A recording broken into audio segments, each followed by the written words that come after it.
Good evening. We're going to call the meeting to order. And the first item of business is the student representative report. Good evening. Hello, so there has not been a lot going on at Peters High School, but we do have talent show auditions this Friday for our students for a talent show that we're gonna be holding next month to fundraise for our Sparrow KD. And we're also gonna be holding a staff versus student basketball game in March, also as a fundraiser for our Sparrow KD. Awesome. Yeah, like Elliot said, it's been pretty slow at Phoenix. We just started a new semester. The seniors have been voting on some prom things. We're trying to get some outside inspiration, outside of leadership for the new prom themes. And the students at Phoenix have been trying to get a GoFundMe going to get a grad night for the seniors to have a fun party for all the seniors graduating this year. Thank you so much. Any questions from students? By the way, there's only 4 of us tonight because Dawn and Nancy are in Washington, D.C. advocating for public schools with OSBA. So thank you to them for making the trip, and they've been sending cool pictures of them meeting with various representatives. So yeah. Okay, accentuate the positive. Kent, are you going first? Good evening, everyone. I'm Kent Belair, principal here at Orchard Hill. Welcome to our school. I've got some great accentuate the positive items to share with you about student data. All the elementaries recently wrapped up our winter assessment season, and I want to share 2 or 3 specific points with you. The first one is I want you to know that 51% of our K through 5 students scored in the high growth, high achievement quadrant in the iReady test. What you have there, those are 4 quadrants of assessment. There's high growth, high achievement, low growth, low achievement, but you see, obviously you want all the scores to be in the upper right-hand corner there. And like we had just very, very few students who didn't either achieve high achievement or high growth. So 151 of them were in that upper right quadrant. I think that's a great accomplishment and a reflection of our staff. The other data point, I know it's tied to our strategic plan, is the 3rd grade reading results. Those that on the SBAC, sometimes they're closely tied, or maybe iReady is a predictor of springtime SBAC scores. And Orchard Hill really did a great job here too. So our 3rd grade goals, 2027 is 45% of those kids meeting or exceeding SBAC standard by next school year. This year, currently here at Orchard Hill, 66% of our 3rd graders are at or above grade level, 3rd grade. And I need to brag about one particular teacher, Jen Dodson. 75% of her kids are at or above grade level. She looped with her current students. That means she had them in 2nd grade, and she is their 3rd grade teacher as well right now. She works hard and probably worries a bit too much, but man, her results were incredible. So I just wanted to share that with you. And thank you. Thank you. Shauna? Good evening, board. Shauna Schleck, principal at Phoenix Elementary School. I want to echo everything that Kent said. We're having some really great data counts too. I don't have the specifics for you, but I can't wait to share. I'll bring that to the next meeting. Speaking of Love of Learning, we have our Love of Learning event next week. Talents is on Wednesday evening and mine is on Thursday evenings. I think Kent's is also on Thursday evening, where we'll be welcoming families into our schools to share report cards, share the data that Kent just shared, and then just also really enlisting our families as partners. And so we'll be teaching them some strategies of things that they can do to support learning at home. So we look forward to that. And there'll also be like food and a dance and all that kind of stuff that actually brings the kids there. So that's next week. I want to give a big shout out to Lori Delgado. Some of the data that we presented last time was just showing our gains in attendance. And so we are actually 7 points is what I learned above where we were last year. And some of that is due to our kind of school-wide efforts, but Lori Delgado is our front office secretary, and she came up with the new latest edition to help highlight our attendance campaign, and it's called Links for Learning. And every kid that comes to school gets a link on their chain. So every classroom has a different color of a chain. And so we're displaying them up in our schools, and we have these beautiful like displays of color to just show and highlight that every time you're here, you're linking yourself to learning. And so that's been a positive step. The flu has not been a positive step in our attendance, but we'll get around that. Finally, I just want to give a big shout out to our wellness team. They put together an idea that spurred from some inspiration, but basically it was a PES day of service. And so each classroom has decided to do some sort of a service project around the community last Friday. So we had kindergartners supporting service by going and visiting the fire department. We had cleanup crews both on campus and throughout the town. We had two fourth grade teachers are doing projects with the Humane Society in adopting dogs and doing write-ups and drawings to help dogs get adopted. So just lots of different variations of projects, but it was a really positive day that we think is going to continue to spur and just like helping kids feel a sense of belonging by helping others. And that's about it for PES. From TES, Heather couldn't join us because she had class tonight, but she wanted to say kudos to our family engagement team. They have designed a great evening of learning and love. The TES Love of Learning is on February 11th, 5:30 to 7. All are welcome. She also shares that after attending yesterday's first grade PLC led by Miguel Gutierrez, I want to send my appreciation to our district first grade teachers. Their expertise and professionalism were on full display as they collaborated to work on a math unit. And then finally, with the current illness rate rampaging through the school, I wanted to say a big thank you to our staff as they support students and each other to ensure that we can carry on business. Thank you for being amazing. They really are amazing. So that's from Heather. All right. Thank you. Thank you, Member. Good evening, board, Aaron Santi, Phoenix Town Resident Academy. First of all, we've begun our Talent Maker City elective. We typically do that in the second semester. We do that once a week. We've got, that's capped at 6 students for safety reasons, as well as to give individualized attention to those students. The district covers the cost of those classes so that we can make sure that our students have equitable access. And the elective is starting out with woodworking, which is always a super fun one. We really appreciate the partnership with Talent Maker City. We've been partnering with them for 5 years, and as a district, probably more like close to 10 years now. So they've been a great partner for us. Wanted to report that PTRA enrollment has increased by 23% over the past 3 weeks. And it's fun when percentages are huge when you've got a small number. But yeah, we went from 31 to 38 students right now. And that does not include 3 students who we're kind of co-teaching with Phoenix Elementary and Orchard Hill Elementary, 2 for Phoenix and 1 for Orchard Hill. So we're really happy to be able to provide opportunities and options for families who are looking for something different. And then finally, on the testing side of things, state testing is officially underway. We have all of our students involved in ELPA testing right now, or all of our ELD teachers are involved with that. I want to thank them for their efforts in this area. And also PHS has just begun the SEED survey. That's the new survey started 2 years ago that ODE has. They're required to offer opportunity for all students from 3rd through 11th grade to take. And it surveys students around their experience at the school. So Phoenix High School started that. And then everyone else began that shortly after spring break. So testing season already. That's it for me. Who wants to go? Okay, Is that just your school? what's that? Doing testing right now? No, all the schools are doing ELPA testing. Oh, okay. And then the high school has started seat survey. So then everybody else will start seat survey and all the SBAC stuff after spring break. Oh, okay. Got it. Thank And you. will some of the survey be published somewhere? It all is published. In fact, we just received the results about 2 weeks ago. And then our ESD partners have been breaking it down district by district for us. So we just got some data from them on that. So The surveys about the kids and their experience in school, is that gonna get?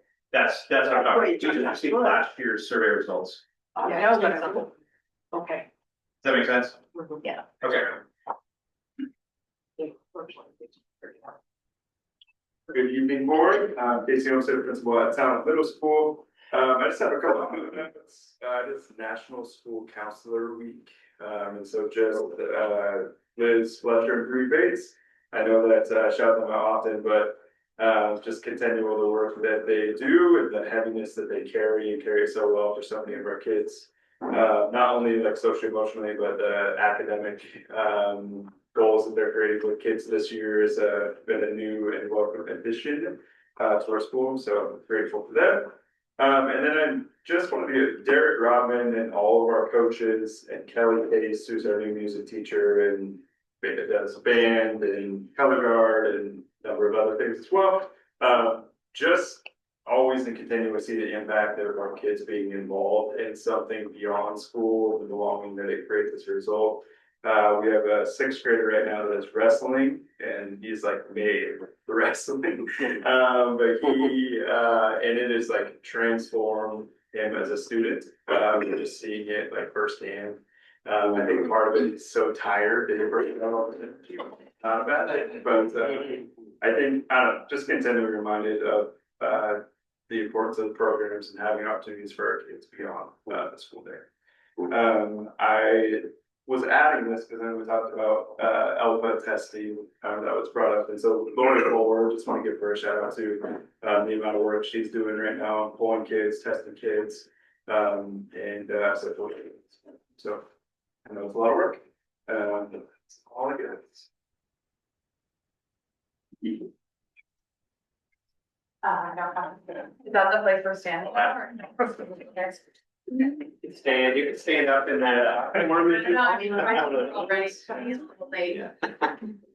Good evening, everyone. Caitlin Frost, proud principal of the Pirate Ship. A couple of quick updates from us, kind of following Casey. We do want to shout out to our school counselors for National Counseling Week. We have a great crew, Jordan Rubies and Helica Mendoza, and our academic advisor, Tammy Ingwerson, are just an irreplaceable crew, truly.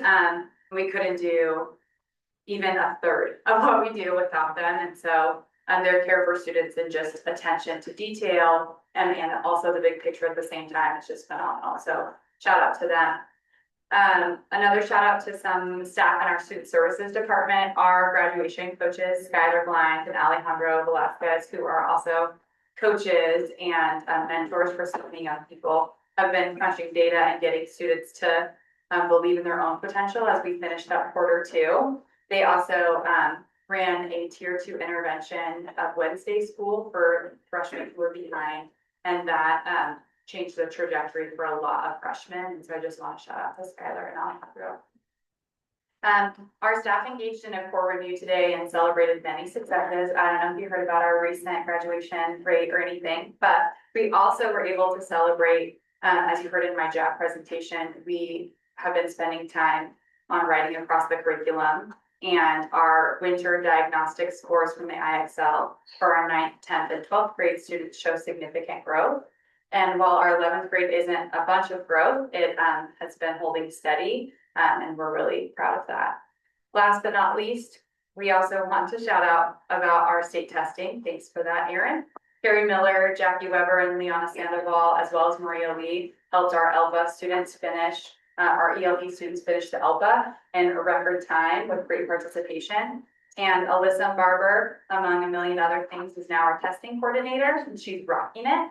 And her support from Maggie Taylor-Cheek, who is our color guard coach, but also our building sub, just make that a great experience for everyone. So that's it from the Pirate Ship. Thank you. Good evening, everybody. My name is Ryan Sweet. I'm the executive chef for our district. I'm going to keep this pretty short and sweet. First, I wanted to say thank you to Joe Zavala. I'm sure you all are very familiar with him, our marketing team.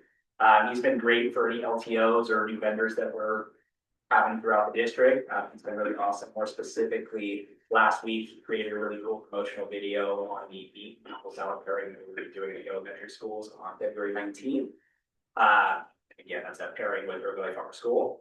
Next, I want to talk about some things that we're currently doing. One of the big ones is we've transitioned to locally sourced ground beef from Morgan's Gardens out of the Applegate Valley.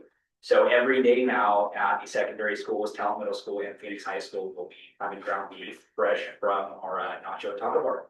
We're still working on sourcing bigger amounts for the elementaries, so that's a work in progress. But we're getting there. We've established new partnerships with Pacific Seafood out of North Bend and Intergalactic Acres out of Road River. And then I do want to take a chance to talk about our local Farm Fresh feature. It's going to be on multiple dates. So we're sourced steelhead from Pacific Seafood. We're going to be serving that at Talent Middle School on the 5th. all three elementary schools on the 13th and at the middle school on the 18th. Lastly, I want to talk about Amy and I have been working to develop a program for staff meals at all schools. So something that's still cost effective, but a heartier option for everybody. We're still continuing to build relationships and strengthen, farm to school efforts. And then lastly, I want to take a chance to talk about our future chef for 2026. That is on March 19th. Huge event, it's my first one. I'm really looking forward to it. And we are looking for guest judges. So if anybody is interested, please reach out to myself or Amy Hans to get you that information. Thank you. Thank you. Hi, everybody. Kelly Silver, Community Care and Early Learning. I just wanted to give a quick shout out about preschool and a couple other things. Forgot my notes. Oh, I wanted to give a shout out for the Day of Learning at PES. And I know there were tons of people involved in that, but the Early Learning Center also got to benefit from that. Huge shout out for that. Super exciting for those little, and I might miss somebody, but just thank you to Shauna and organizers. I believe it was Amy Hartley and then our teachers Rosario and Sandra and all of. So that's super awesome. We'd love to do more of that collaboration. Cool. And then I just want to, we know that regular attendance starts early. So one of the awesome benefits of this connection with preschool is attendance. Preschool promises requirement is actually 80%. We though want to set families on that track for that habit of regular attendance. And oftentimes if their attendance is not so great in the early learning realm, they've established a habit and it starts to be a battle. So 16, we have 21 kids, 16 of our 21 are attending 90% of the time or more. And then we have 3 that are just barely there. That flu has been a bit of a tricky bug, and littles also sometimes carry a few more germs around. So that has been a little tricky.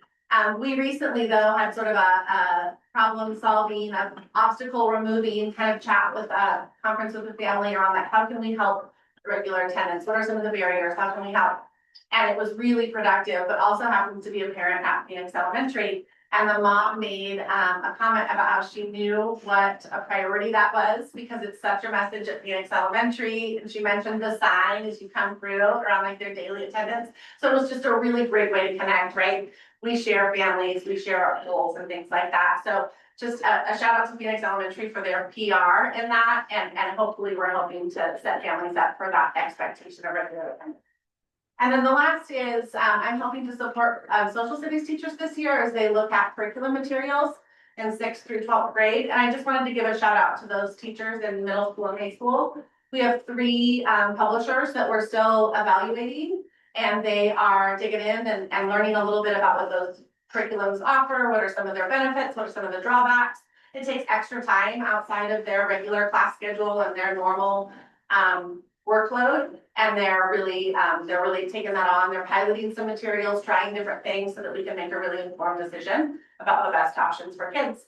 And that will be for the next couple of weeks with our goal to have a recommendation to the board in April around those social science materials. Thank you. Anybody else? Anything from the board? I have one thing. My child that goes to Talent Middle School just started this yesterday, Tuesday. She started going to the Talent Maker City for their, I honestly don't even know what she's doing there. Steve. Like after enrichment, and she's really loving it. So she goes to Talent Maker City and Talent Middle School. Very cool. All right. Next is citizen comments. Did we have anybody who wished to address the board in person or online? And maybe you can help me out. That's actually don't see. Kristen's here, Kristen's here, but. Oh, okay, great. Did you say Dawn? Oh, Dawn's not here. right, I know. I thought you were telling me she was watching. online. Maybe will be. Yeah. Later. She's in a senator's office with the board meeting on her phone. Okay. Next is PTA update, and I do believe we have someone here. Welcome. Hi everyone, my name is Jennifer Mohat and I'm a second grade teacher at Phoenix Elementary School and the building rep this year. Our PTA recently was able to host a mid-year social for our newest members. So that was a great opportunity to connect with our new teachers and we were able to hold it at Moxie Brew, so local business in Phoenix, who is actually owned by a former student, so that was really fun. We're also beginning planning for our May spring teacher celebration of appreciation, and we're looking at also hosting that at Moxie Brew. And we're already gathering donations from local businesses to support the event and give teachers to show our appreciation. UEA is also keeping up with developments of immigration enforcement, and in support of our students and families, there will be a Know Your Rights training coming up in April. That's Saturday on April 11th. And just to keep us informed and keep supporting our kids. That's it. Thank you so much for coming. Okay, superintendent report. Thank you, Chair Campbell. I have a number of updates. First, I want to talk a little bit about the revenue forecast today from the state. That's really what we've been waiting for this short session. So the legislature understands how much money they're working with or not working with. Even though it was positive today, there's still about $500 million deficit that the legislature has to deal with. So it was up about 290 million, which is positive, but still a pretty big deficit. So I don't envy those legislators with competing priorities in the state. Our message is for no mid-biennium cuts, no unfunded mandates, obviously, but dipping into the reserves before there's any cuts to K-12 education. And our local reps seems to understand that. So we're hopeful for that. I want to share state of the districts. I go around to every school and give kind of a state of the district. At this time, we did our first one today at the high school. It was great to follow the work session and really digging into data.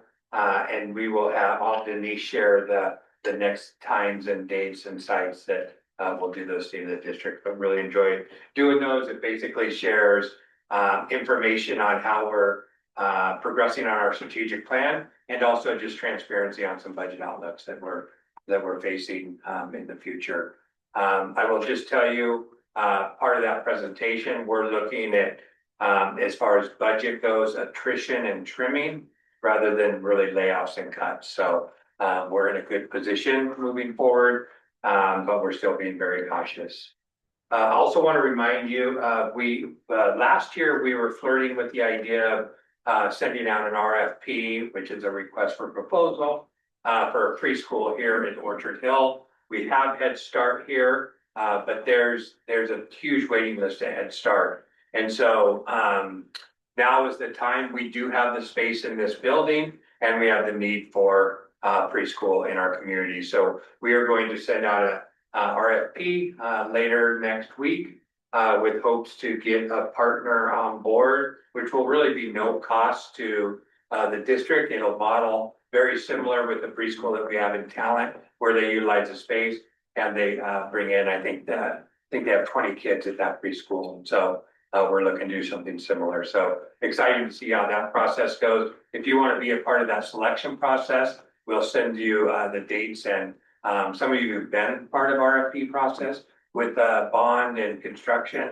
or food service or things of that nature, this will be pretty similar. Also, every year we apply at this time for Carpenter Foundation. This grant helps support sending students to SOU youth programs, Academia Latina, and it's a great summer program. And so just thank you for the support and approval to continue to do that work for our kids and that great opportunity, SOU. I mentioned this last year. We started a partnership with ClearGov, and basically it's a transparency page for finances and staffing. We had an opportunity and we went and met with this vendor, and we felt like it was very important as we face pretty challenging times financially, that we have a web page and some information out on our website that makes sense about transparency of our finances and staffing and where our public money is going in our district.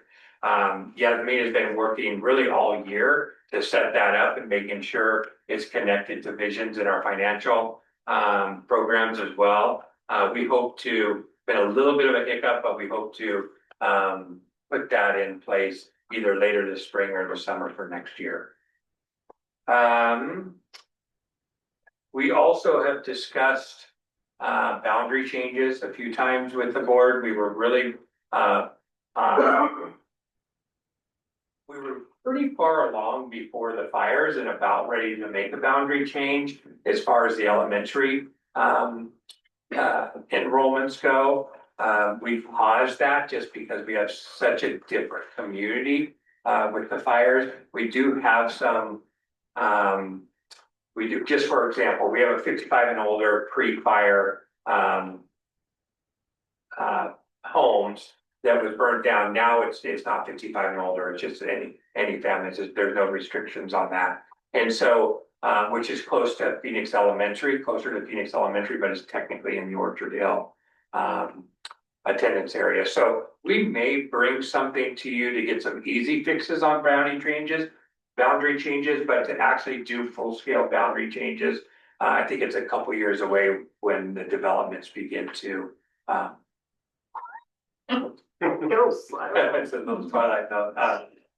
until we get some more developments in Phoenix and the surrounding areas to know really our challenges between Orchard Hill and Phoenix Elementary. So I just want to put that on your radar. Boundary changes are a big thing, but we'll set it up like we did last time where we had multiple public meetings and kind of share and get some feedback. I have a question about Yeah. that. So, right now we're utilizing this space for different things, not just, Orchard Hill Elementary School. And Phoenix, is it kind of maxed out on the classrooms? No, we'll have, actually the next board meeting, we just did a technical assistant planning for facilities, and they will share basically every school has room. We started the original boundary change to because this was busted at the seams at Orchard Hill, and Phoenix was our lowest enrollment school. That's kind of switched, so we need to be very intentional and really kind of get with the planning department on what's going where. I just met with the city council in Phoenix on a Monday. There's some units going across the freeway on the east side that'll have 130 units, 170 units. So those will be very important to make sure that we plan for that. And we always have intra-district transfers, but we need some more clarity on some of those gray areas in there. So When you say quick fixes, I think that's an oxymoron when it comes to boundary changes, so. it is a quick, now, I will say that That doesn't mean, there is no quick, it's like, yeah, you're right. Boundary there'll changes still are be a big community input.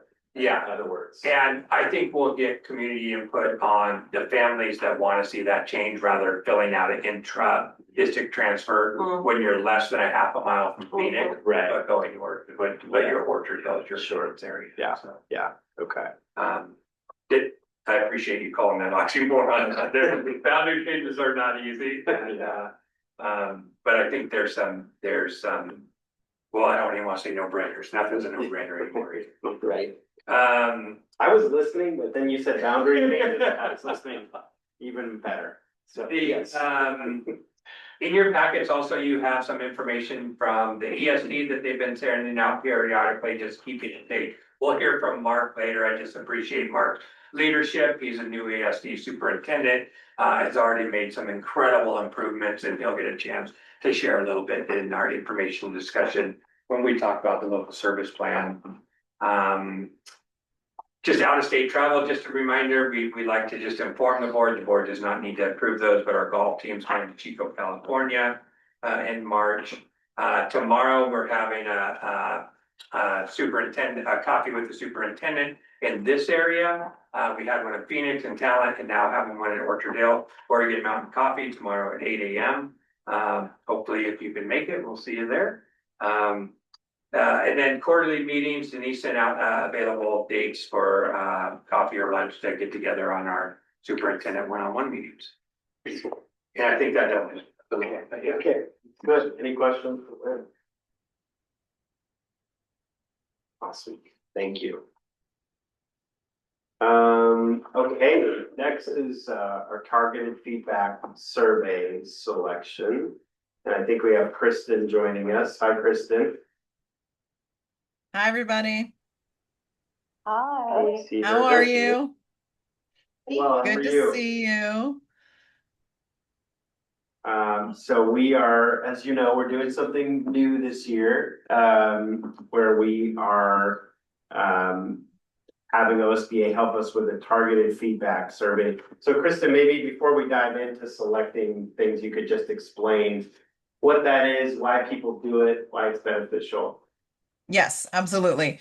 So the Thank you. targeted feedback survey is an optional component of our superintendent evaluation, and it's instead of a 360. So we used to facilitate a 360 survey as part of a superintendent evaluation, where we would sit and work with the board to come up with survey questions that they would just kind of put out to everybody who wanted to fill out a survey in response to the superintendent's performance. What we found over time is that the 360 survey, as they were being generated, didn't really work. They weren't giving the board the information that they wanted. And in fact, in the way that they were being developed, through no intention, but they were unintentionally really soliciting complaints because they weren't really asking the information that the board really wanted or that the superintendent really wanted, because they weren't asking about performance of the superintendent as it aligned to what the board was looking for and what they were evaluating, in fact. And so we said, this is not useful data for anybody, and boards were saying that, and superintendents were saying that. So what we developed is what's called a targeted feedback survey, which is really meant to get at the superintendent's performance from folks that are familiar with the superintendent's work, that is aligned to the standards that you are using to evaluate the superintendent. So you already use our workbook to evaluate the superintendent, and it has 8 standards in it. We developed a survey that has questions for staff and questions for community that are aligned to those specific standards. So when you're using that workbook to evaluate the superintendent and you're using the targeted feedback survey, the survey then asks questions that align with those specific standards. We have written those. We don't publish that, and we do not let boards edit it. So we have written those really specifically targeted at those standards. And they are very specific to what is you, participant, what is your knowledge of the superintendent's performance in this area? And then there are a couple of open-ended questions at the end, of course, because we want folks to feel like they can provide some narrative feedback as well. And so, when we have boards look at this, what we have them do is really look at what are the standards that you want to go out to staff in the community to survey. Most of those standards are applicable to staff. Some of them go out to community, because not every standard would the community have involvement with. Like, there's a financial standard that staff would be familiar with, but that the community wouldn't necessarily be familiar with the superintendent's financial management. I sent you some information about which of those would apply to each group ahead of time. I've also got a slide on that so we can look at that again. What we have seen since we've been using that is a lot better data. We also will ask you in this meeting who you want to survey, not by name, but by group of folks. So the other thing about why we call it targeted is that we're meant to be gathering input from folks who are familiar with the superintendent's work. So not just blasting it out there to anybody who wants to fill it in, because then we get a lot of I don't knows. So we ask the board, in collaboration with the superintendent, to come up with groups of folks who are familiar with the work. And it should be still a broad swath, a good cross-section of folks. But when we look at staff, like usually direct reports always are in there, but then what other groups of folks are familiar with the superintendent's work? Like, are there teacher groups? Are there advisory groups? Like, what groups are familiar with the work of the superintendent? And we're usually asking for no more than 40 or 50 people, because we also have to analyze that data. Same thing with community groups. Are there advisory groups of parents? Are there community groups? Are the Rotary, the mayor, like whatever community means to you, who would you want to survey? Who's familiar with the work of the superintendent? And again, we're looking for like no more than 50 people on that side as well. And so what we have found in the years that we've been doing this and the feedback that we've gotten from boards and superintendents is this is much more usable data because not only does it align to what we're doing, but we get responses from folks who are really familiar with the work of the superintendent. That is the targeted feedback survey. Love it. Thank you. Hmm? Any questions? Any questions about that? You're going to walk us through a process to help us select the 3 standards? Yes, this is pretty informal. We will talk about this. I know you've got the workbook. Those are the ones that we're gonna select from. I'm also going to walk you through the process and the timeline on all of this. We'll talk through that first. Great. I would Okay. love to be able to share my screen. I just sent a request on that. Okay, it's on. I think I got it. All right, hang on.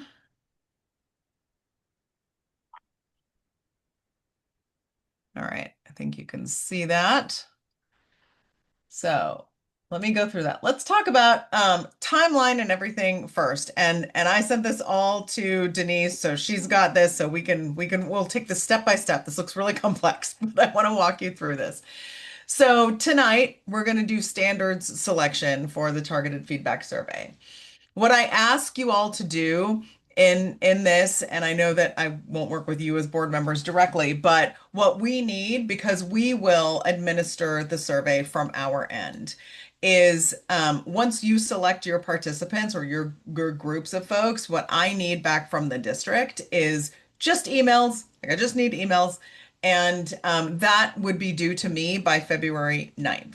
So once you've picked your groups, tonight, we would need that back by February 9th. We will release that survey. We build that. Basically, it's a plug and play thing, but we will release that on February 12th. I will tell you, we do have a Spanish translation for the survey. So if anybody needs that on staff or in the community, we can also send that out. We can send it out to individuals who need that. If you do need other languages other than Spanish, we would rely on you to translate it into any other languages. And then I will close that on February 20th. And of course, the participants will know all of this. So that's the targeted feedback survey part. For the rest of the evaluation piece, you are going to evaluate, and you're familiar with this, you've done this before as a board, but you've got the standards, the workbook with the standards then in it. Your data that you're going to fill out, evaluating those standards comes from your personal knowledge, from the superintendent's self-evaluation, and now it's also going to come from what I will show you when we get to this part, the targeted feedback survey. The rating categories start on page 14 of that book, which you don't need to know right now. I will send you the evaluation link. So we're going to do this a little bit different than the past. I'm going to make this easier for you. Instead of trying to fill out the fillable PDF like we have done in the past, I'm just going to build all this into a SurveyMonkey, the exact same thing you see in the workbook, and send that to you. I'm going to send that to you on February 12th. You'll fill that out. Please fill that out no later than February 24th. You will get reminders for this all the way. You do not have to take notes or memorize all of these dates, but you'll have about almost 2 weeks to do that. Then what I do ahead of time is instead of just starting from a blank slate, I will compile a draft of the themes of all of your comments. So I come prepared to that meeting with, I've looked at all of your comments. I've compiled a draft of a summary for you. And we start there instead of a blank slate, which is meant to save us time at that meeting. And you start there. We look at what we've got and then start talking from there. And we talk about that summary. And that's where I show you the targeted feedback survey results as well. And so we start with that, we look at the targeted feedback survey results and then discuss and finalize that draft. My question for you at the time then is, and you may have made this decision already. So are you planning, and I forgot what we did last year, are you planning to finalize the evaluation that night? Because as you know, like we have it in draft form, bring your superintendent in, have that discussion, or at least, show it to him, give it to him. And then there's one of two ways. You can either have that discussion then, come out and adopt the final version that night, or send him out with it to think about it and process it, and then adopt it at a future meeting. Which way do you go with that? Didn't we have a work session set up the last time? I think. You do it at a future meeting? Yeah, I think, because we arrived at consensus on the, evaluation, and then we drafted the letter and that doesn't all happen in the same night, so. Okay, so Yeah, you do that at a future meeting. Okay, yeah, I think okay. it technically, because it's the 18th, it puts us a little bit past our March 15th deadline, but I think it's better to do it that way. Yeah. Okay. So I think we would compile it on the 4th and share it with him formally, on the 18th. Perfect. Okay, great. Does That is work the for you? process. Again, we'll walk through that as we go. You'll get dates from me as we go. Denise has all of this as well. Like we will keep going, but that is the overview of the process. Any questions about any of that? Okay. All right. So you've seen the book.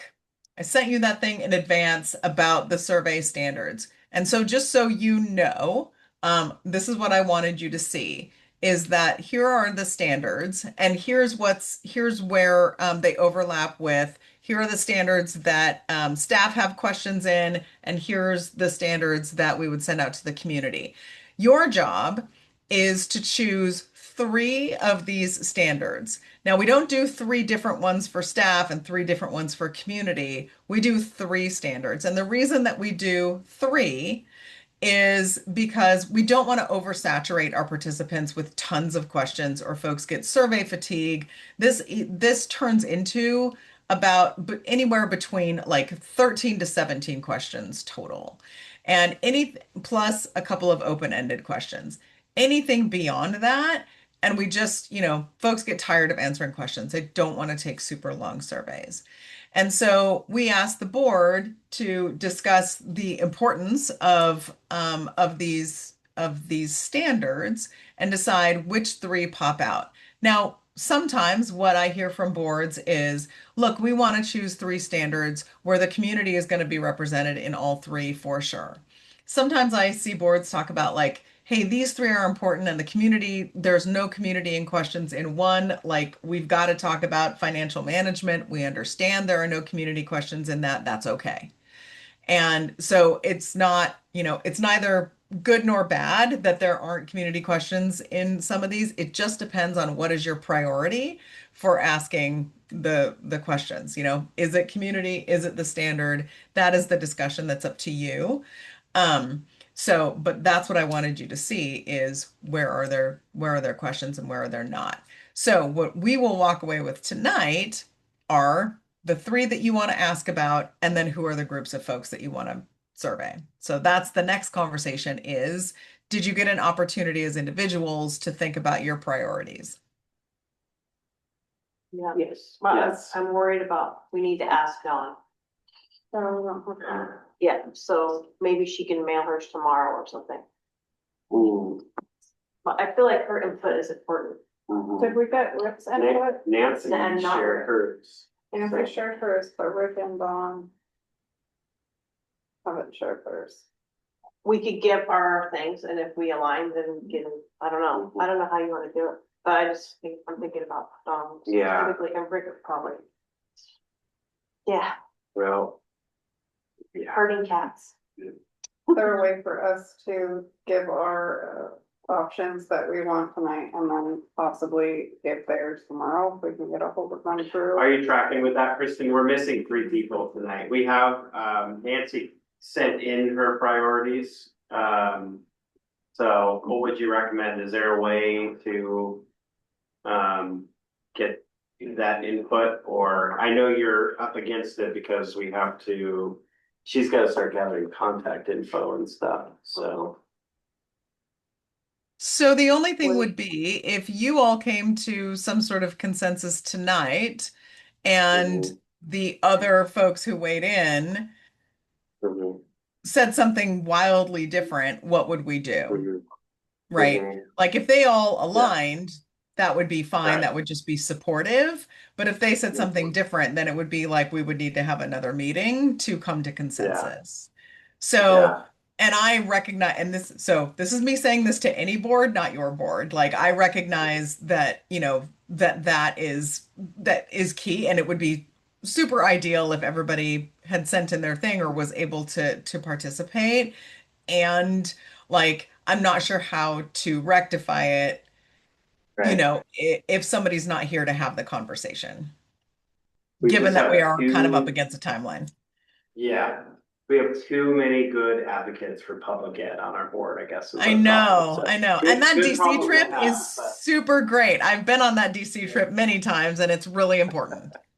Yes, I'm comfortable that we're well represented with the 4 of us and Nancy, and I think this majority, more than majority, will come up with standards that will be representative, so. Okay. I think I'm comfortable with it. I think if Dawn were worried that wouldn't happen, she probably would have submitted her recommendations too, so. I think we're good. So I think we just press forward. So. Okay. Where does that lead? You're gonna kind of survey us or? Yeah, well, so I wonder if you all gave this some thought, if Mhm. anybody came with, hey, I've got these 3 that I want to throw out. Did you all come with your ideas? Yeah. If one person came with their ideas, we could start there. Who came with ideas? It's Polly, and I have 1, 5, 6. 1, 5, 6. Okay. Anybody else have ideas?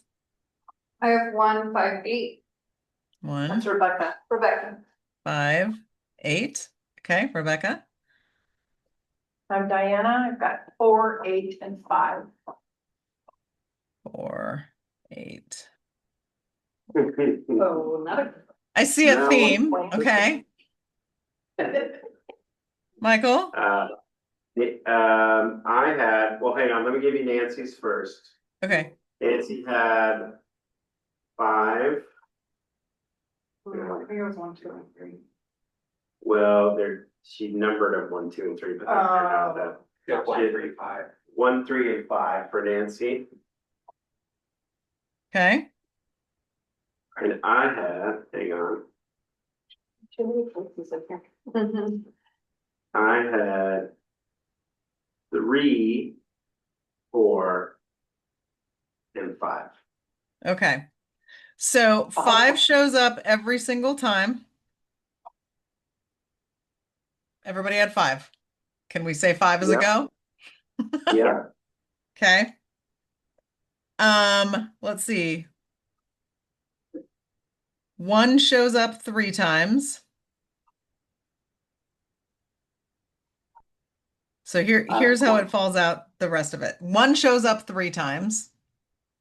And then 4 shows up twice, 3 shows up twice, and 8 shows up twice. So I wonder about 1. So 1 is visionary district leadership. And do you all have the book in front of you by any chance? We have a number in front of us, yeah. You've got it in front of you. So I wonder Yeah. about reading through that standard about visionary district leadership, and if you want to discuss that one, that's 3 out of 5 of you who are here. You have that. Um, I'll have one. I'm good with 1 also. Mhm. Me too, it's the same as. So I could change mine to one, which would. Tip the scale. Cause you didn't have one, I had 3, 4, and 5, but I could have one. okay. I like one. Like the big. I see where 1 and 4 are really close. Yeah. Yeah. So I'd go for 1. So visionary district leadership, communication and community relations, we've got those two. And then the other ones that we've got a couple of are 4, although I heard you just say that like you feel like 1 and 4 may be tightly related. So is that what I heard? Kind of, sort of. We can come back to that. 3 shows up a couple of times, 4 shows up a couple of times, and 8 showed up a couple of times. I will say policy, governance, and advocacy is the only one actually that is not surveyed. So I don't know if you saw this on this when I sent this to you. It is not surveyed to staff and community at all.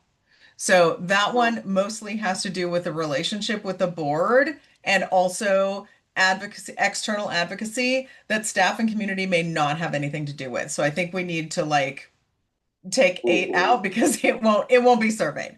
So so that one will come out. So let's look at 3 and 4. I'm happy to change my 8 to a 3. Inclusive district culture, culturally responsive instructive leadership and improvement. Those are the 2, 3. I would agree also.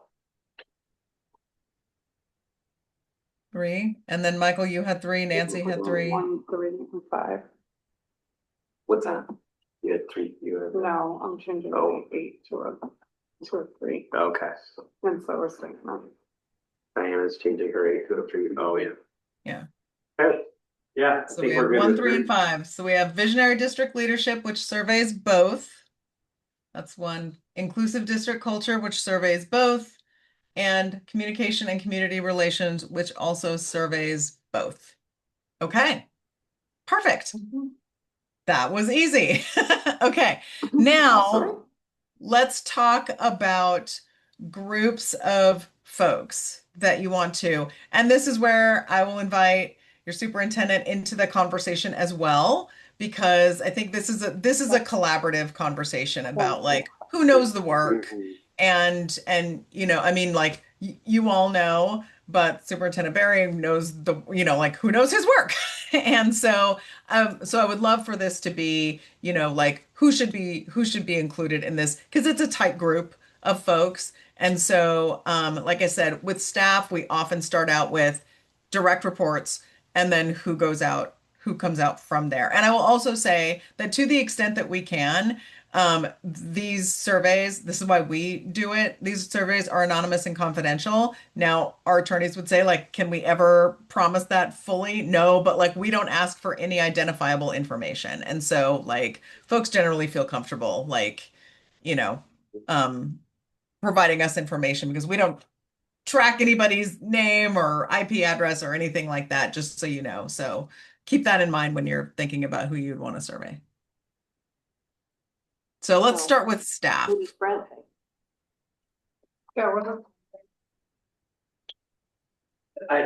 was writing down just some, I mean, direct reports, obviously that would be some of the ad team and the supervisors. I think each of our schools have leadership teams that are made up of both licensed and classified staff. So I think that would be something that'd be important. What are those called? Those leadership? They're different. We have a wellness team. We heard from Shauna today. So different types of. Okay. Yeah, so, and we usually have like maybe we have a facilitator or somebody that's taking the lead with each of those teams, your academic team, your wellness team. So I think we can tap those facilitators.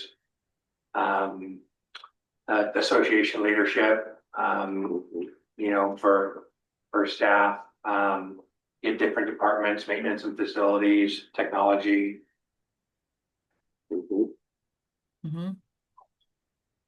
Great.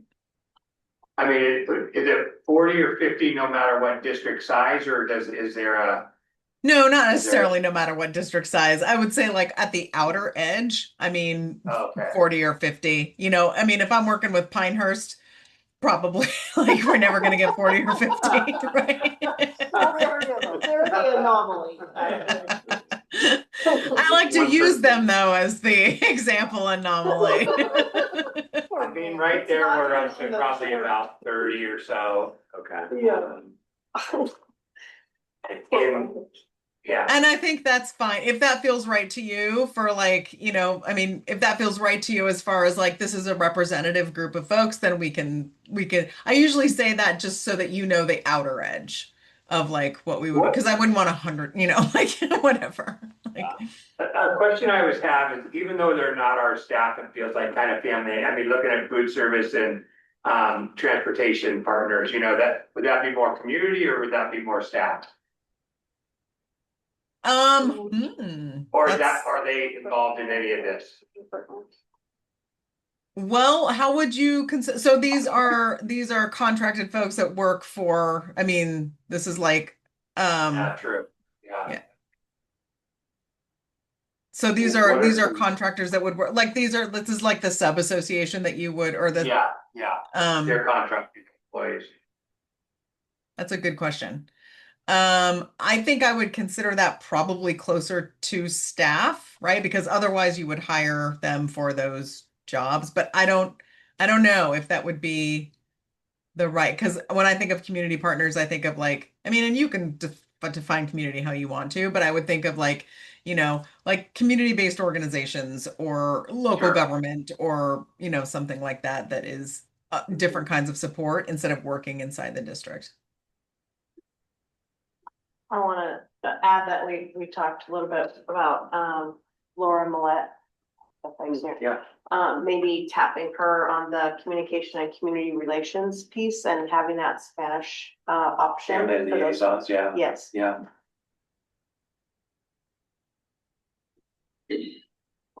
So if that works for staff, is that, And I think our family liaisons can help with different community groups to survey or folks within community, particularly around number 3. okay. All right. And do you think that they will be able to be like fairly responsive pretty quickly? That's a good question. Because we will need contact info by the 9th in order to get all of this out. Lori, Tell someone. yeah, I think we can accomplish it, yeah. Okay, We have some movers and shakers. okay, all right. Okay, so you'll rely on family liaisons to pull from community. Is there anybody else, like, so that sounds like families as part of community, certainly. Are there any other like local government organizations or other sort of membership organizations or community, you know, like I said, CBOs or anything like that that you would want to include in that? Rotary. I mean, I think we have Rotary, I think we have city leadership. I don't know where PTAs fit in this. I mean, they're more, you know, family, parent organization. I was gonna say parent, our parent organization, yeah. If we look at other partners, I mean, talent maker cities, our CBOs that we work with, the Clinica, Road Valley Mentoring, Project U Plus, I mean, we can go on and on. Okay. Are there any organizations that are Hispanic? Like an Hispanic? Yeah, that would be Partners? kind of our migrant act leadership, so that would be on the list as well. Great. Would that also be with the like, our community partners and the police department and the fire department, if we also reach out to them or? I think they're our city leadership. City leadership. Yeah, I would like Yeah. police chiefs and things like that, yeah. Kristen, we have a safe schools interagency team meeting every quarter, which includes local law enforcement, you know, the fire departments, our juvenile justice, our, you know, that's right there, that's 25, 30 people that in the wide, our city leaders. Right there is a good group that has I mean, so we could look at some of those people in that group or that whole group. Yeah, couple of those. I mean, like, yeah, whoever you want to throw into that mix that you think would like be able to speak to these three standards as you think through. I know you don't know the questions, but as you think through, like, you know, who might be able to speak to these components of your work, that would be great. Okay, sounds good. Actually, it's not that many because they have a bit of staff too, so. So it's probably great. Yeah. Okay. I will, and like I said, we have a Spanish translation, and so I will work with Denise to talk about like the format and everything that that we will look for. I think I have what I need to move forward. Any questions that you have for me or anything you need from me right now? I appreciate all you do always. Yeah. For us. I appreciate working with you all. If you were like super close, I would be down there. You know, like we always work together and I'm never there. Okay. All right. Well, thank you. We will see each other soon. And then of course the next thing we're going to do together is a board self-assessment. So you'll be hearing about timelines on that too. So. All right. Thank Thank you, Kristen. Appreciate Thanks. See you soon. Okay. All right. Thanks. Good job. We did it. We did it. Okay, next is the consent agenda. Speaking of consensus, do I have a motion to approve the consent agenda? I move to approve the consent agenda presented. I'll second it. Thank you. Any objections? Hearing none, consent agenda is approved. Information and discussion, legislative OSBA update. Our legislative OSBA people are I'm here. sure They're legislating Next time. OSBA. Okay. Committee reports? No committee reports. Okay. Which brings us to our SOESD local serve. Mark's here. Len, did you want to? Yeah, I just, Mark's here to answer any questions and, to kind of tee this up. And this is the time of year when we review it, and then the next, meeting we'll be asking for, approval. It's presented in a little bit different format. They presented this to the superintendent not too long ago, and, I've been impressed with how this has been presented. So Mark, it's all yours. Thank you. I'm not sure the microphone is working. Yeah, it is. Okay, It just great. doesn't loud like that. Okay. It's mostly for the Zoom. Yeah. It is on, yes. All right, thank you so much. Well, Superintendent Barry, Chair Campbell, members of the board, thank you so much for inviting me to be here tonight. I'm super proud and excited to be the new superintendent of Southern Oregon ESD. And my aspirational vision as the new superintendent is to be a human-centered leader who helps SOESD become a people-first organization, so that the care that we extend to one another inside our agency allows us to better care for and serve people like you on the outside of our agency. So it's my pleasure to be here because relationships and communication and visibility are all priorities for me. And I just appreciate you inviting me into the space. As far as the local service plan goes, there really aren't changes to the services that will be offered next year.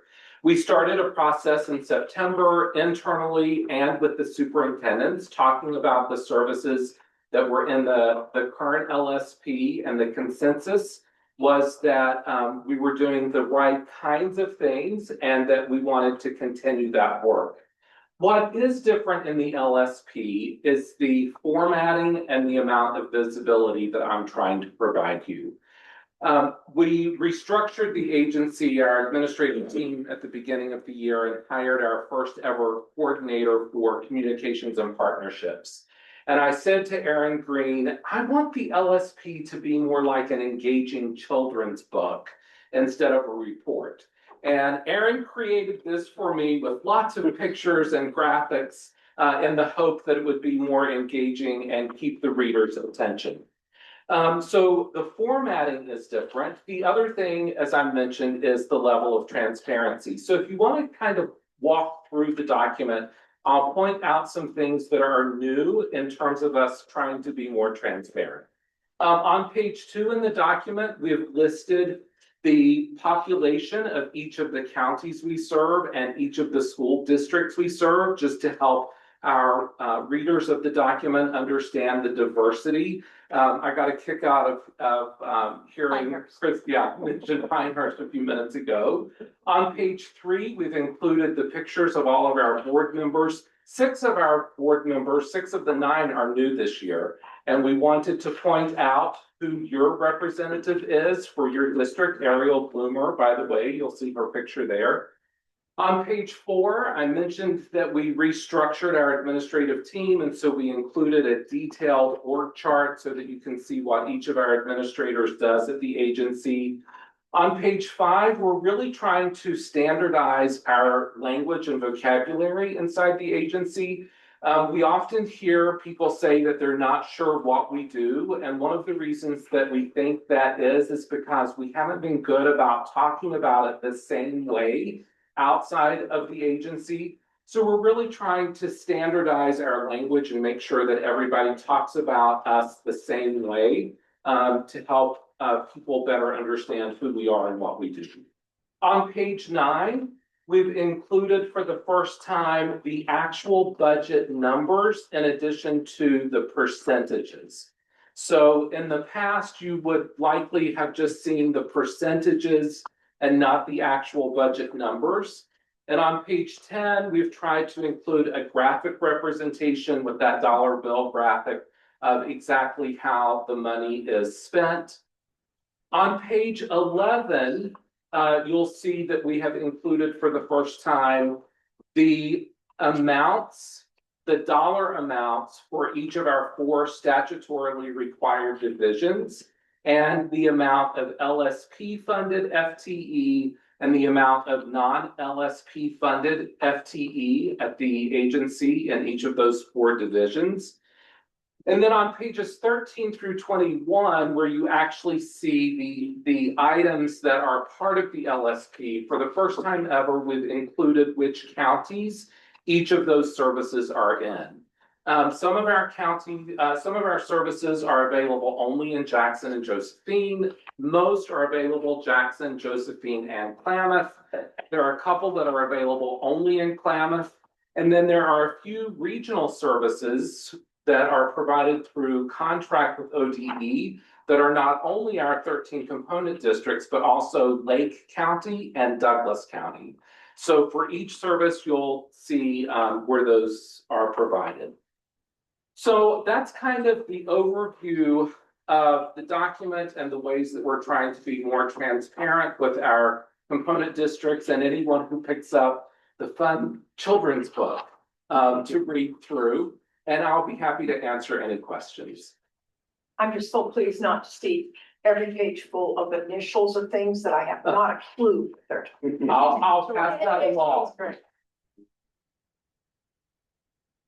I love how you included the things that you're not charging for. I don't think I've ever seen those before since I've been on the board. Great. I don't remember that anyway. Well, if they were in there, maybe what's different is the way we color coded. So if they have the green background, that means it's a selection that you can make from the LSP. Oh. If it's white, that means that it's provided either through a grant or contract, and it's not something that the district has to pay for.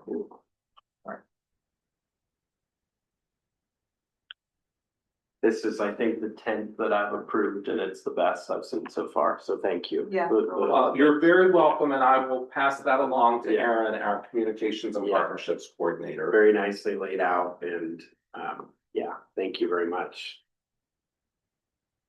Any questions for Mark? I wondered, you said there aren't any changes. I know, I don't want to pin you down on specific things that you're thinking about for the future, but just with a broad stroke, how do you think about the future of the ESD over the next 5 to 10 years? Each spring, we have cabinet to cabinet meetings where we meet with each of our 13 component districts and talk about what's working, what's not working, what would you like to see us do differently. One of the things that we've heard repeatedly for probably 3 years is support with student information systems. And just this week, we approved in cabinet purchasing a Synergy instance for the ESD. Which student information system do you use? You use PowerSchool. Getting Synergy will allow us to learn more about how student information systems work. It may allow us to eventually be able to offer consortium pricing for districts if districts who aren't using it or who are using it wanted to do that. I think in terms of expanding services, though, beyond that one concrete example, we're really listening to what our goal is to really listen to what districts are telling us they want and need, and then to be able to do our best to provide that. Yeah, one of the things that I think about, I don't necessarily think about expanding services, but sometimes I think about what are ways that services could be narrowed to meet, and I know it's challenging because you have so many districts of varying size. Yes. When I think about, for example, special ed and just the continued, rising pressures on school districts, and students showing up with, in the way that they're showing up, it's a big need. So, yeah, just something that I've noticed, sometimes less is more, Right. And, something to think about, but yeah, I appreciate that. One of the things I'll say to that point, whether we keep the services the same, expand or reduce, we have been working with Studer Education this year on a strategic plan. And at our March board meeting, I expect the ESD board to approve a new 5-year strategic plan that will definitely help us focus. So whether there are more services in the document in the future, fewer services, or the same, we will definitely have the opportunity to be more focused and targeted on the work that we're doing within the agency, thanks to the strategic plan. Yeah, glad to hear that. Great. Awesome. Anything else? So I know you've been there a hot minute. I don't remember how long it's been now, but what do you think you're most proud of, since you've come into this role? What do you feel like is you've noticed about and what's happening? Well, there are 5 things that I said that as superintendent, I was really going to pay attention to this year. One is onboarding and supporting our new board members, with 6 of 9 being new. So we had our first ever board member retreat in August. Our board members have been engaged and participating in other training opportunities through OSBA. We had not done an agency policy update in many years, and we engaged with OSBA. And after our February board meeting, we will have done a complete policy rewrite. Some of our policies have not been updated since the 1970s. We went through that. I'm proud of that. Another thing that I said I was going to pay attention to was strategic planning, and to have an inclusive strategic planning process. In the past, we never really identified a strategic plan steering committee, but if there was one, it would have been the administrative team, because that's where the work of strategic planning happened. We put together a steering committee of classified, licensed, confidential, administrative staff across all of the geography of our region, including Douglas County. So I'm really proud that we've had a really inclusive process. Superintendents and curriculum directors, SPED directors have had an opportunity to participate in giving voice into that strategic plan. Facilities is another thing that I needed to pay attention to this year. During winter break, we moved our early childhood services building out of a building that was not ideal. in Grants Pass to a remodeled facility on Ramsey Avenue. And April 14th, mark your calendars, from 4 to 6 p.m. we'll be having our ribbon cutting ceremony for the grand opening of our new district office right here in your district, within your district borders. So that's been a lot of my time and attention this year, and I'm proud of that. And then the work with communications. We were not only not great at communicating outside of the agency, we weren't super great about communicating inside the agency either.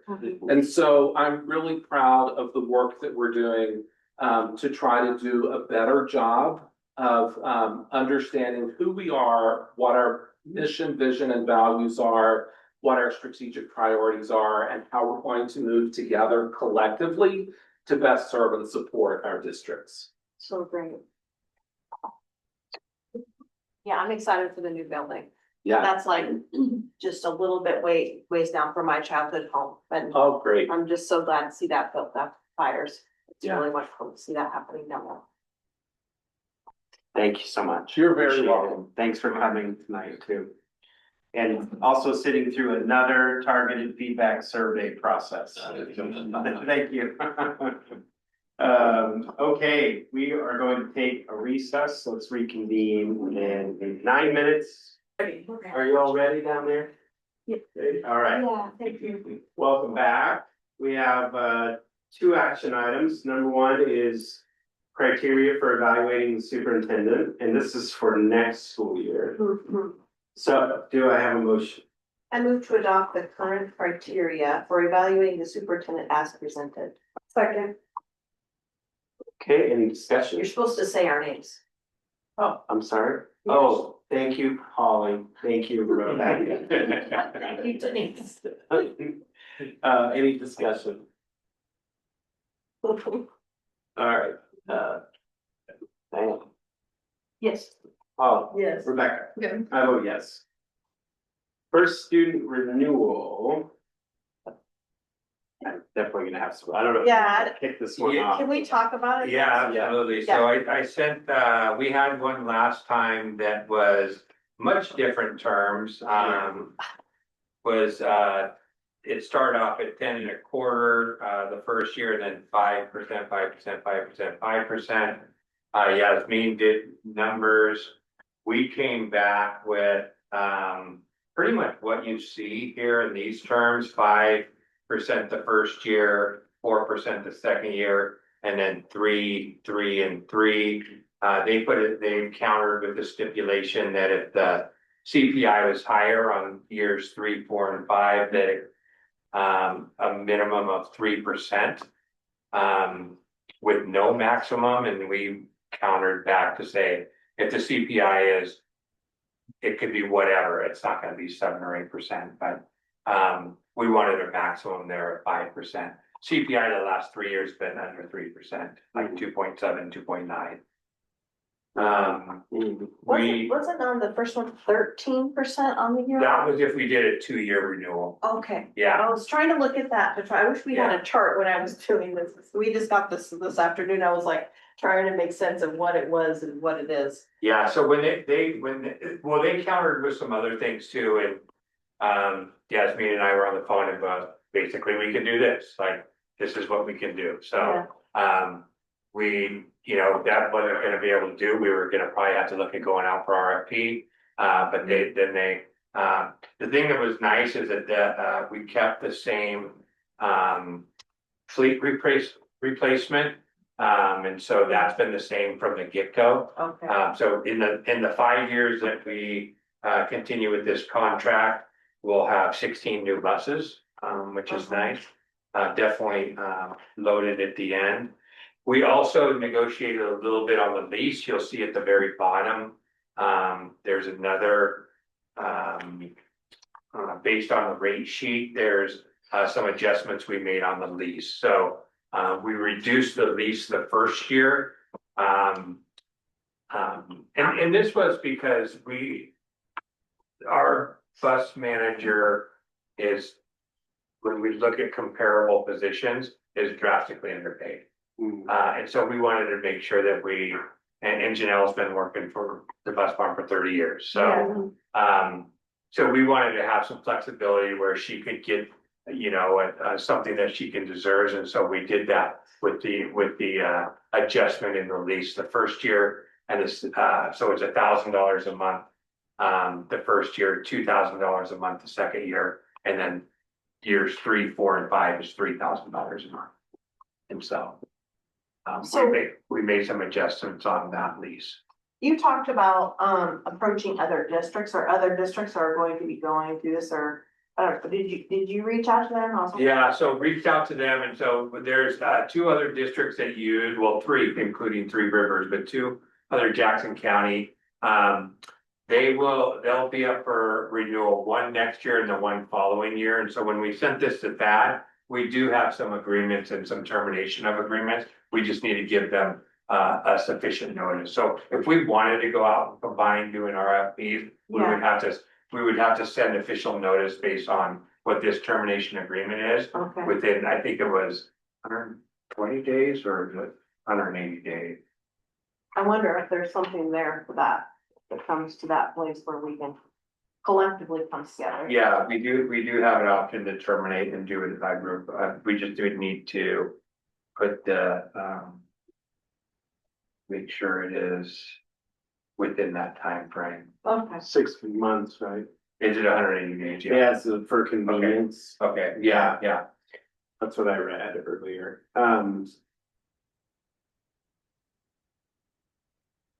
Talk to me about time frame. This is a big decision, and when we reviewed it last, I don't think you were still negotiating, so we just kind of came to this number that or this proposal that you're bringing to the board now, right? That was fairly recent, like Today. Yeah, well, we've been negotiating the last 2 weeks since that. Yeah. I wonder, when do we, I know that contract expires June 30th. But I wonder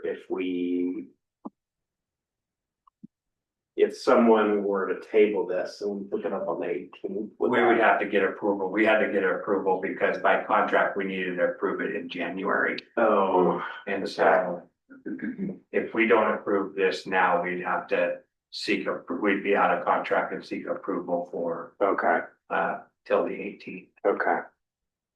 Are you saying that because of missing board members? Mhm. Yeah. Well, and just the time to review it. Well, okay. A couple things, if we don't do this, we'd have to do that. And then I don't know if we'll get better terms than this. And so if we didn't go with this, it would put us in a tight timeline with RFP process. Okay. How are you feeling about it? I feel good because Yasmin feels good about it. I feel like they came to our terms. We didn't stray from 5, 4, 3, 3, 3. That's what when we started putting our numbers, that was a number we had even before we got their initial numbers. Because we knew when we had our initial meeting, we wanted to make sure that, you know, we're meeting up with the compensation of bus drivers. We wanted to make sure that you know, our leader at our bus barn is being compensated. And so really some of the negotiation, they came down to where we wanted to be, and then negotiation was really the lease that freed up some flexibility for them to compensate their people. Okay. But it also doesn't start, I mean, you know, with contracts, the lower you can get that first number, that's the one that carries on. Right, cumulative, yeah. And compared to 10.5 or 13.5. Okay. Do I have a motion? I move to approve the first student revised 5-year renewal extension as presented. I'll second it. Thank you, Diana. Thank you, Holly. Okay, yes. And if you want any more, just, I will, Yeah. we do have some stats looked at all this. Yeah. So if we don't, if the people, they're not meeting their obligation, there's some things in the contract that, can kick some triggers, so. The only thing I just in general, and I think this is, I mean, good job by both you and Yasmin, get this to much more reasonable, because it's always like the question of, what are you getting for your money? And I know we're not paying, you know, the manager 13% on $2 million or whatever. Yeah. So, so it's not all going to her. Yeah. So, and then I just, in general, school districts aren't funded on the CPI. And so, you know, whenever I see increases that are, but I appreciate the control of between 3% and 5%. So, but our, you know, as you know, well. We've had, by the way, our food service contract is all CPI. I know. I'm just, And sometimes, say it again. sometimes that benefits us, sometimes it, is like, oh shoot. That's why anytime we have CPI, we want to do a maximum. Right, Yes. yeah. I have a question. Yeah. So Dawn had recently mentioned, I mean, she's mentioned it a couple times about the bus having handicap accessible things for the larger buses for students that have disabilities to be able to go on field trips. Is that anywhere in there? Anything like So that? they did, we asked them to do that last time, so we do have 84 passenger buses. I don't know how many we have, but those have handicap accessible. Okay. And so that they know I was that's just curious. priority as and I don't know if we've reported it back to the whole board, but I did connect with Dawn about that. So, yeah. Okay. Yeah, those are type 2 buses, those are, so that, yeah, so. Yeah, so the type A buses are the smaller, shorter buses, the smaller buses, and most of them all outlets. Okay. Ready to vote? Yeah. Okay, Diana, Yes. Polly, Yes. Rebecca, Yes. I vote yes. We need four votes to pass it too. Okay, next. Next meeting agenda, so. I think I'm looking at your notes in here, Denise, yeah, I think if we could start. The March 4th and the March 18th meeting. March 18th is a work session, right? What time do we have that scheduled for? It's at 5. Oh, okay.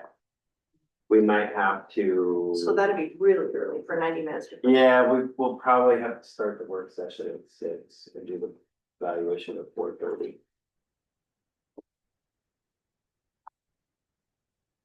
Are those work Wednesdays? Yes. I think she said that. Yeah, they're Wednesdays. And as an action item with the SOESD, we'll have the numbers on the contract for that. Oh, there's not really numbers. What do you I mean? thought there was like a dollar amount that No. it just shows what It's the services that we don't end up using, we get back. Okay. We get refunded to us. How much is that typically per year? It's anywhere from, it's a little more lately, I don't know if that'll continue, but we usually get about $300,000 back. Okay. Awesome. Okay, anything else? All right, we are adjourned. Thank you all.